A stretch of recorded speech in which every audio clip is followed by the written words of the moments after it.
السلام علیکم و رحمت الله و برکاته. گلی گهدارا دیسا به برنامه که حضور و دانه از اینه که بحث هجری ورا بکن در آیت کریمه دا بسم الله الرحمن الرحیم جو تینی و زیتونی بحث هجری بحث زیتونی دکه یعنی بحث فضیلت و حر دارا دکه جا اول داره که زعم مبارکه چون آیت در حقی و ده هی خود تعالی قسم کریه هجری دبیجه روزه که موسی علیه السلام زکی وی زعف دیشه مناجات دکه یا رب زکی مزعف دیشه از دخازم تو چاره کی مرا بکی خدای تعالی دیشه ای موسی هر مهانی علاج تام درمان تام تداوی تخصیه ناوا بلگ هجری حضرت موسی علیه السلام ته هجیر بلگ هجری دخواه باشته به دچه پشت مدت که دریج در باز دبه دیسا زکی وی دیشه دما زکی وی دیشه ای دینا چه مناجات خدای ناکه مراجعات خدای ناکه دیرک دچه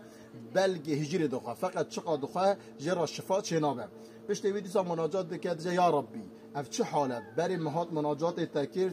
تگو شفا نوا بلگ هجری دایه از شوم بلگی و خار از باشون لانها چقدر دخوم از باش نابم خدای تعالی گو ای موسی من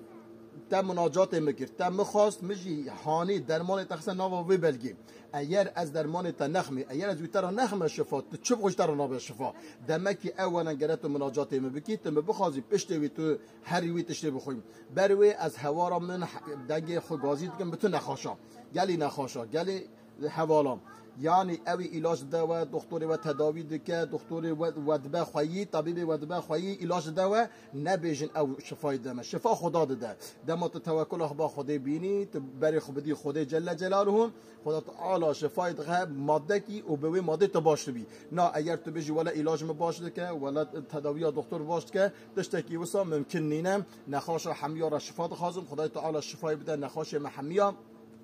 و ساقه مجی سلامت بکه حچی نخواشه برا توکل خود با خود جل جلاله دم خود تعالی بجه کن فیکون امری بکه دکه دیجی از و همیا امانات خود که خود شفای بده نخواشه محمیا. السلام علیکم و رحمت الله.